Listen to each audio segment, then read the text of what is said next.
Dando sequência aqui, então, senhores, acabamos de ver, então, o mandado de segurança e o mandado de segurança coletivo. Quanto ao mandado de segurança coletivo, é importante que você perceba a letra da lei. Então, vamos ver lá no inciso 70 do artigo 5º da Constituição Federal, como que o constituinte originário tratou desse remédio constitucional. Põe aí na tela para que você possa acompanhar. Olha lá, mandado de segurança coletivo está no artigo 5º, inciso 70, como bem falei, e diz o seguinte: o mandado de segurança coletivo pode ser impetrado por... Letra A, partido político com representação no Congresso Nacional, conforme você colocou aí. Organização sindical, colocamos também, entidade de classe ou associação legalmente constituída em funcionamento há pelo menos um ano em defesa dos interesses de seus membros ou associados. Perceba que, conforme a letra B, essa parte, né, você não confunda isso de jeito nenhum, essa parte que diz constituído legalmente e em funcionamento há pelo menos um ano, refere-se tão somente à associação. Você não tenha dúvida quanto a isso. Tranquilo, senhores? Já vamos passar, então, para umas questões de concurso público aí, para a gente ver como que o examinador no concurso público vai cobrar isso dos senhores. Pode passar aí, põe na tela. Olha aí, questão de número...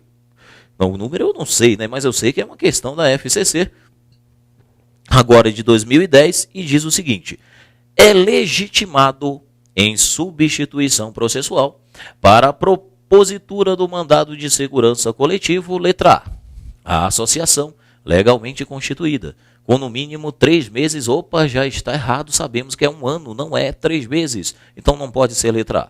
Letra B, a associação constituída de fato, com no mínimo 6 meses, opa, também não é 6 meses, vamos para a próxima letra, letra C aí na tela, vamos lá. Letra C diz o seguinte: o partido político, com representação no Congresso Nacional, até aí tudo bem, exigindo-se somente a existência de no mínimo um parlamentar filiado em qualquer das casas legislativas, ou seja, só precisa, no mínimo, de um deputado ou de um senador. Está correto, então, a letra C, ela que tem que ser marcada. Letra D, por que está errado? Organização sindical, legalmente constituída, ou no mínimo, organização sindical não precisa estar legalmente constituída a tempo nenhum. A simples organização sindical já pode propor o mandado de segurança coletivo, errado. Letra E, o partido político, com representação no Congresso Nacional, certo. De, no mínimo, 3... Não precisa de 3, basta 1, como já vimos, conforme a letra C. Então, a letra C é a que deve ser marcada. Próxima questão aí, coloca aí para que a gente possa analisar.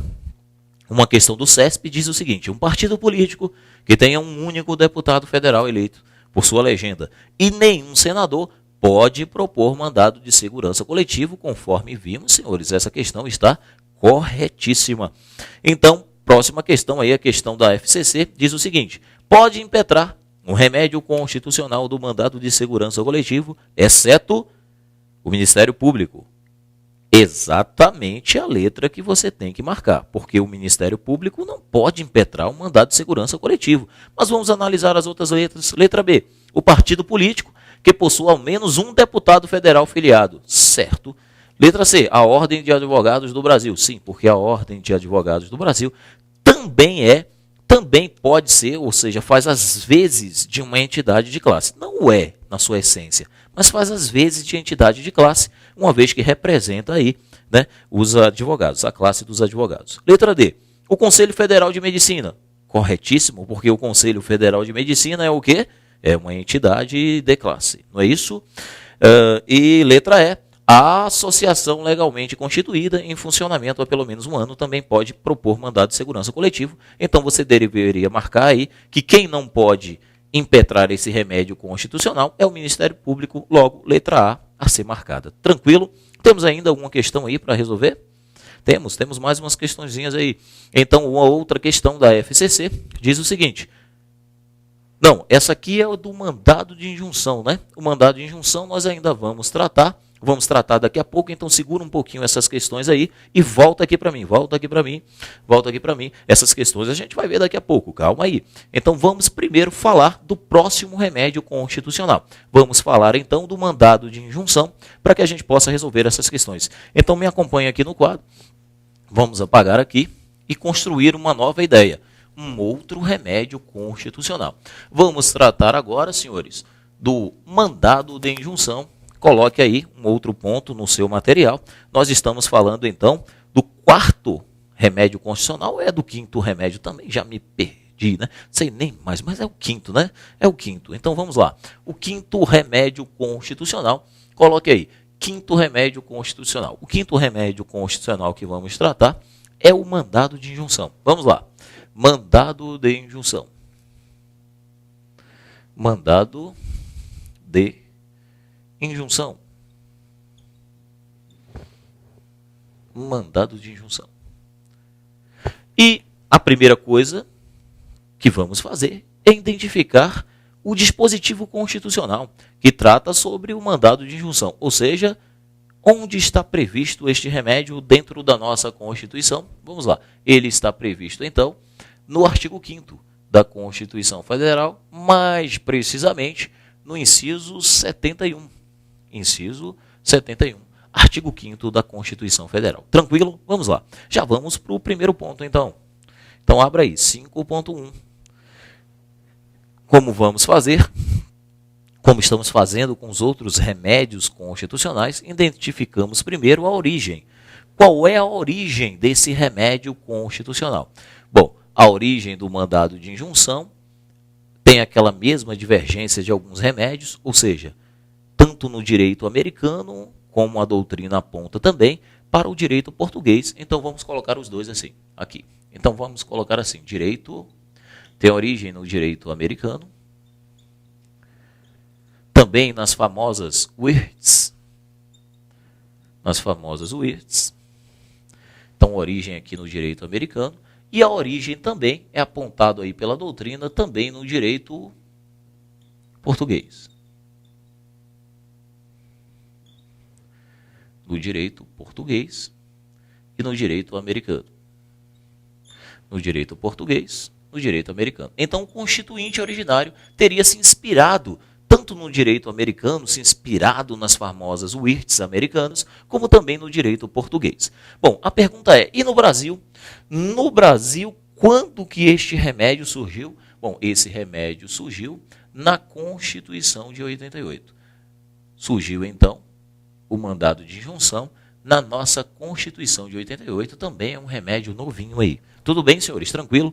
Identificado, então, a origem desse remédio constitucional, vamos para um próximo ponto. Já abra um outro ponto aí, 5.2. Bom, depois que a gente identifica a origem, o que a gente faz? Identifica agora o objeto. Dito de outra forma, qual é o direito que é tutelado por esse remédio constitucional? Esse remédio constitucional visa proteger, visa assegurar qual direito? Bom, vamos colocar da seguinte forma, que o mandado de injunção é um remédio previsto para assegurar o exercício de um direito, na falta de uma norma regulamentadora. Então, vamos colocar essa frase aí no seu caderno. O objeto é o seguinte, o mandado de injunção, então, ele visa assegurar o exercício. O exercício. Então, coloque exercício aí, ó, entre aspas, visa assegurar o exercício. Vamos colocar aqui, de um direito,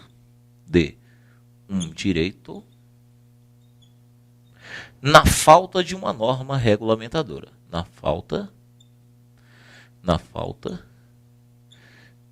de uma norma regulamentadora.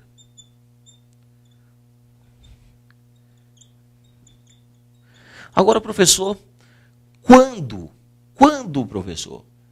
Quando que uma norma regulamentadora torna inviável o exercício de um direito? Porque a ideia é exatamente essa. Observe aqui para você não se perder na matéria. Então, qual é o objeto?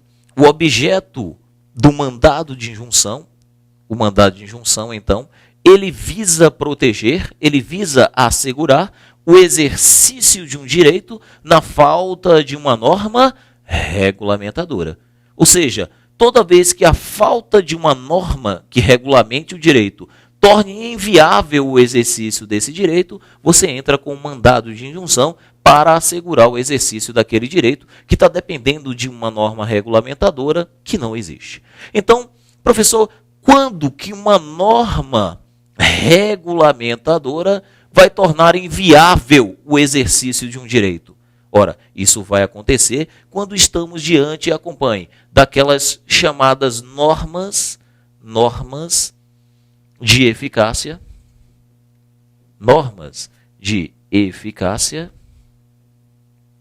limitada.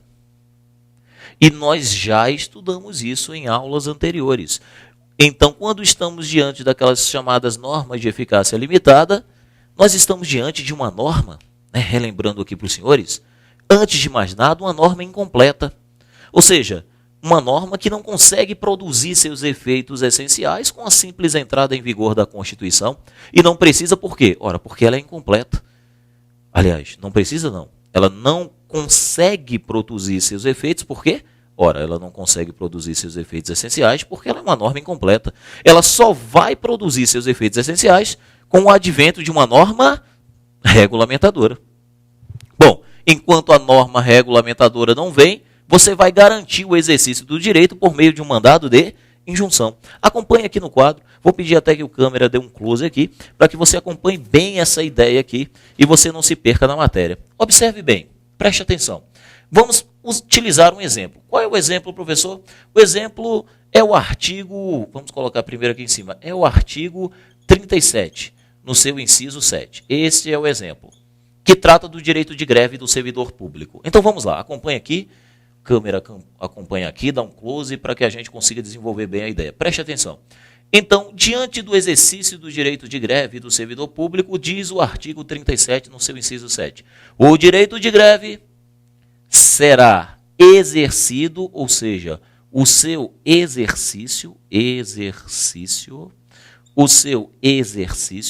depende do quê? Olha, diz o artigo 37, no seu inciso 7. O direito de greve será exercido nos termos e nos limites de lei específica. Ou seja, o exercício desse direito depende de uma lei, que é exatamente a norma regulamentadora. Então, de novo, o artigo 37, no inciso 7, diz: o direito de greve será exercido nos termos e nos limites da lei, de lei específica. Ou seja, o exercício do direito de greve está condicionado a uma lei que ainda não existe, uma lei que ainda vai regulamentar esse direito. Bom, a pergunta é: essa lei que regulamenta o exercício do direito de greve do servidor público já existe? Não. Essa norma não existe. Então, essa norma não foi criada ainda pelo Congresso Nacional. Então, perceba, estamos diante do quê? O Congresso Nacional deveria elaborar a lei e não elaborou. Então, estamos diante daquilo que a doutrina chama de omissão. Que tipo de omissão? Uma omissão legislativa. Estamos diante de uma omissão legislativa. Ou seja, dito de outra forma, o Congresso Nacional deveria elaborar a lei e não elaborou. Ele está sendo omisso. Omissão legislativa do Congresso Nacional. Agora eu pergunto, e o servidor público, você servidor público, que quer exercer o seu direito de greve, e falta uma norma regulamentadora, ou seja, a norma regulamentadora está tornando inviável o exercício do seu direito. Que direito nesse caso? O direito de greve. E aí, diante da omissão do Congresso Nacional, você fica no prejuízo? Não. Você tem um remédio para sanar esse problema. Qual é o remédio? Mandado de injunção. Aqui no desenho você consegue perceber para que serve o mandado de injunção. Olha que fácil, acompanhe. Para que serve o mandado de injunção? Garantir, assegurar o exercício de um direito na falta de uma norma regulamentadora. Olha aqui no desenho, mandado de injunção, acompanhe. Mandado de injunção serve para quê? Assegurar o exercício de um direito, olha o direito aqui, na falta de uma norma regulamentadora, diante da omissão legislativa do Congresso Nacional.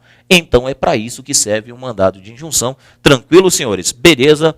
Bem, foi acompanhado aí pelo nosso câmera, então ele pode já explanar aí o vídeo para que você acompanhe todo o quadro. Então, senhores, é isso. É para isso que serve o mandado de injunção. Garantir, assegurar o exercício de um direito na falta de uma norma regulamentadora. Tudo bem? Então, já vimos aí, já desenvolvemos essa ideia do objeto. Agora, vamos a um outro ponto. Vamos a um outro ponto rapidinho para que a gente desenvolva bem a ideia do mandado de injunção. Já sabemos para que ele serve e vamos perceber como isso está escrito na Constituição Federal. Vamos lá, então, até o inciso 71 do artigo 5º para ver como que isso está escrito lá na nossa Constituição Federal. Vamos colocar aí na tela para que você possa acompanhar. Olha lá. Não, esse aí é ação popular, um pouquinho mais... Não, mas é mais em cima um pouquinho. Não, não está aí? Não tem problema, não tem problema. Volta aqui para mim, então, volta aqui para mim.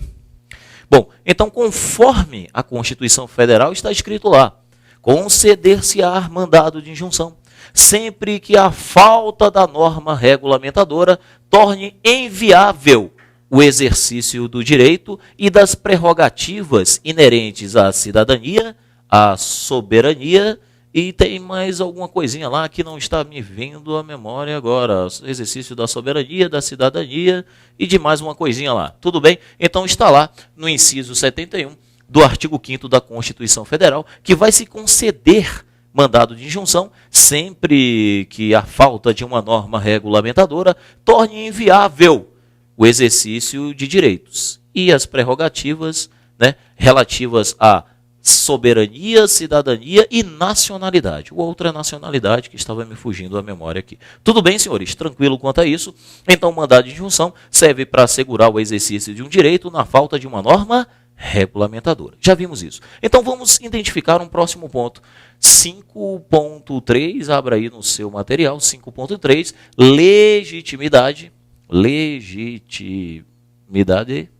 legitimidade ativa. Ou seja, quem pode propor o mandado de segurança, aliás, melhor dizendo, quem pode propor o mandado de injunção? Quem pode ser o impetrante?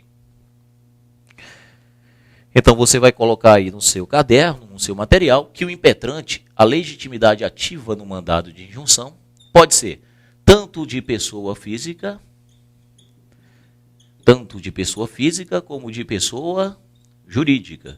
Pessoa física e também pessoa jurídica. Tanto uma pessoa física quanto uma pessoa jurídica pode ser, então, um impetrante em mandado de injunção. Agora, mais interessante é perguntar, contra quem que você vai impetrar o mandado de injunção? O mandado de injunção vai ter no polo passivo da ação quem? Então, abra um outro ponto aí no material dos senhores, no seu caderno, 5.4, legitimidade passiva.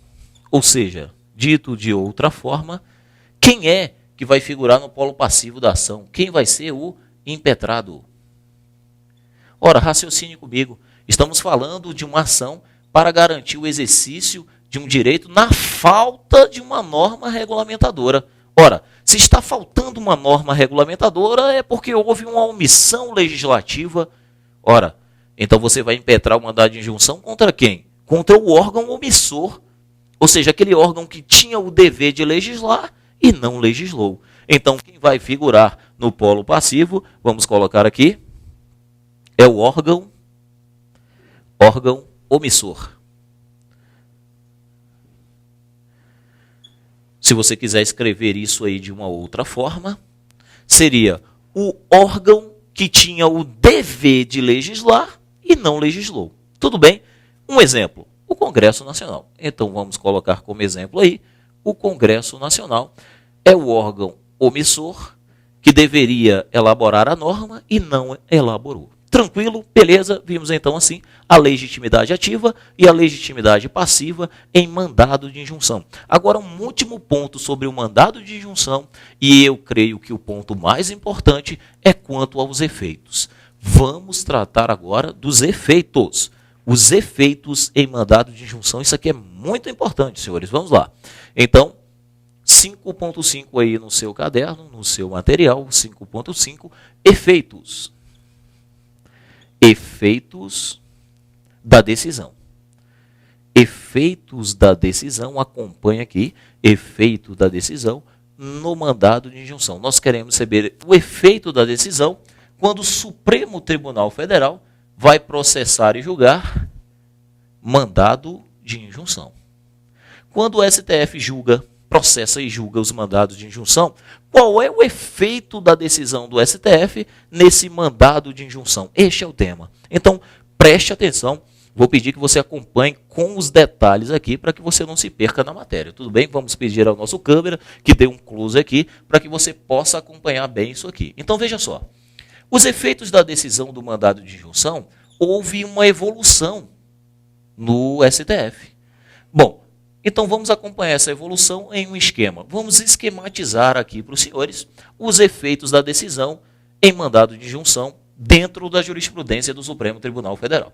Então, quando o STF começou a julgar os mandados de injunção, ele começou a aplicar o chamado efeito não concretista. Então já anote aí no seu material o efeito não concretista. E o que seria um efeito não concretista, professor? Também conhecido como efeito meramente declaratório.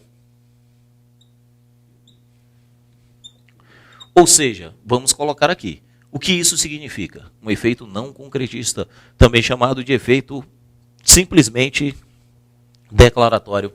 Ou seja, apenas, coloque aí no seu material, apenas se declara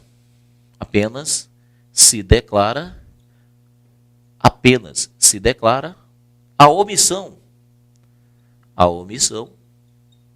do legislador. Apenas se declara a omissão do legislador, notificando o órgão omitente. Então vamos lá. Então o que significa o efeito não concretista ou simplesmente declaratório? É aquele efeito onde o STF apenas declara a omissão do legislador, notificando o órgão omitente. Ou seja, você entrava com um mandado de injunção, traduzindo em miúdos, você entrava com um mandado de injunção e ao final o STF dizia, olha, cidadão, é verdade que você tem o direito. Você tem o direito, como, por exemplo, o exercício do direito de greve do servidor público. Olha, servidor público, você tem o direito de greve, está previsto na Constituição, mas ele precisa ser regulamentado por lei, a lei não existe. Então, o que eu posso fazer para você é o seguinte, olha, eu vou notificar o órgão omitente e dizer para ele que ele precisa elaborar a lei. Tudo bem, aguarde aí. Quando ele elaborar, aí você vai exercer o seu direito. Ora, ou seja, isso não produzia efeitos concretos. Daí o nome, efeito não concretista, porque você continuava sem exercer o seu direito. Bom, aí o STF avançou quanto aos seus efeitos. Então vamos destacar aqui, o primeiro efeito é o efeito não concretista, que significa dizer que o STF apenas declara a omissão do legislador notificando o órgão omitente. Apenas isso. Não, o que não surtia efeito concreto nenhum para você. Ainda bem que o Supremo Tribunal Federal avançou nessa ideia e passou a aplicar um efeito concretista. Efeito concretista. Passou a aplicar, então, um efeito concretista. Só que esse efeito concretista ele vai se subdividir em dois. Nós teremos o efeito concretista individual, e teremos o efeito concretista geral. Efeito concretista individual e depois avançando na evolução para um efeito concretista geral. O que seria então, professor, um efeito concretista individual? Acompanhe. É um efeito que produz, vamos colocar aqui, um efeito concreto é um efeito que produz, é uma decisão, aliás, né, melhor dizendo, é uma decisão que produz efeitos concretos, como o próprio nome diz. Uma decisão que produz efeitos concretos. Mas primeira posição foi uma posição concretista individual, ou seja, uma decisão que produz efeitos concretos individualmente, ou seja, apenas, vamos colocar aqui, apenas para o impetrante, para o impetrante. Impetrante. Então, nesse efeito concretista individual, o STF começa a produzir efeitos concretos, mas apenas para o impetrante. Eu posso dizer, então, que o efeito é interpartes, como diz no direito, efeito interpartes, ou seja, aquele efeito apenas para as partes do processo, efeito interpartes. Efeito interpartes, apenas para as partes do processo. Tudo bem, senhores? Então, a partir daqui, o Supremo Tribunal Federal começou a julgar os mandados de injunção e não apenas notificar o órgão omissor. Começou a fixar um prazo para que o órgão omissor viesse a elaborar a lei. Bom, depois daquele prazo, se o órgão omissor, o órgão legislador, não elaborasse a lei, aí o STF falava, não, então agora vai estar garantido o seu direito, né, a realmente concretizar o direito, né, materializar o direito. Então o STF julgava o mandado de injunção, julgava a ação procedente, dizia para o órgão legislador que ele deveria elaborar a norma dentro de X prazo, durante um prazo. Passado aquele prazo, o STF já garantia ao indivíduo individualmente garantia ao cidadão individualmente que ele poderia exercer o seu direito. Então a função deixa, né, a decisão deixa de ter um efeito não concretista e passa a ser um efeito concretista, mas um efeito concretista individual. Ou seja, o direito se concretizava, mas apenas para o impetrante, aquele que impetrou, ou seja, um efeito interpartes. Ocorre que o STF novamente evoluiu. E nessa evolução, ele passou para um efeito concretista geral, ou seja, uma decisão que produz efeitos concretos para todos. Para todos. Efeito concreto para todos. Ou seja, efeitos concretos para todos. Então, nós estamos diante daqueles efeitos chamados de efeitos erga omnes. Efeito erga omnes, ou seja, efeito para todos. Então, acompanhe, uma decisão que produz efeitos concretistas gerais, é uma decisão que produz efeitos concretos para todos. Efeito concretista geral é um efeito que produz, aliás, é uma decisão que produz efeitos concretos para todos, ou seja, tem eficácia erga omnes. Acompanhe. Tem eficácia erga omnes. Tudo bem? Um exemplo disso aqui. Bom, nós temos 2 mandados de injunção que ficaram famosos, né? Exatamente quando o STF aplicou esse efeito. Foi o mandado de injunção, o MI, de número 708 e o MI de número 712. Nesses 2 mandados de injunção, o Supremo Tribunal Federal aplicou aquilo que foi chamado pela doutrina de uma decisão, que produziu efeitos concretistas gerais, ou seja, produziu efeitos concretos para todos, com eficácia erga omnes. E foi exatamente no direito de greve do servidor público.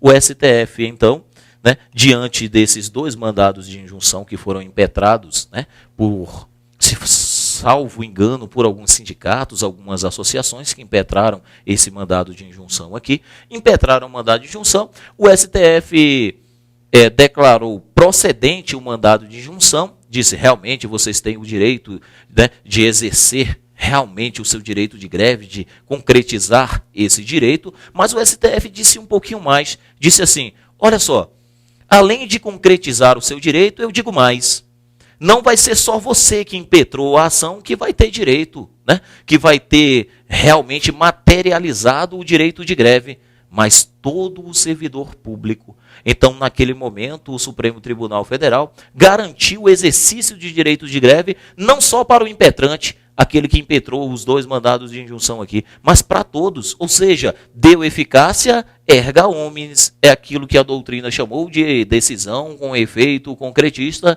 geral, ou seja, efeito para todos. E além disso, o Supremo Tribunal Federal disse um pouquinho mais, Me acompanha aqui, vou pedir para o câmera dar um close aqui, bem aqui nesse espaço vazio. Olha só, o STF, além de aplicar o efeito concretista geral, ele disse assim, olha, a eficácia vai ser para todos. E digo mais, eu vou regular a matéria provisoriamente. Ou seja, o seletista, aquele que é regido pela CLT, o direito de greve do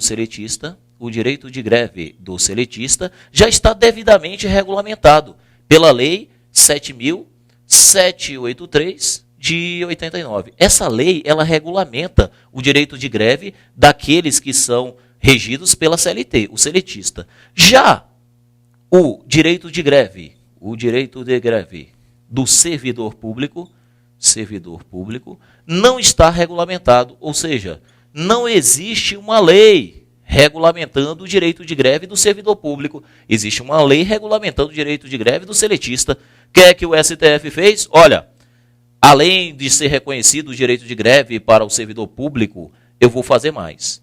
Aplique-se desde já essa lei do seletista ao servidor público por analogia, até que o Congresso Nacional venha elaborar a lei faltante. Ou seja, dito de outra forma, o STF regulou o direito de greve do servidor público de maneira provisória, até que o Congresso Nacional venha elaborar a lei faltante. Então, hoje, se o servidor público quiser exercer o seu direito de greve, deve ser aplicado a ele esta lei aqui, que na verdade é a lei que regulamenta o direito de greve do seletista. Então, naquilo que couber, ela vai ser aplicada ao servidor público até que venha o Congresso Nacional e regulamente esse direito. Tudo bem, senhores? Então, só para fechar aqui, é aquilo que o STF chamou de decisão com efeito concretista geral, com eficácia para todos, ou seja, com eficácia erga omnes, regulamentando a matéria de maneira provisória até que o Congresso Nacional venha suprir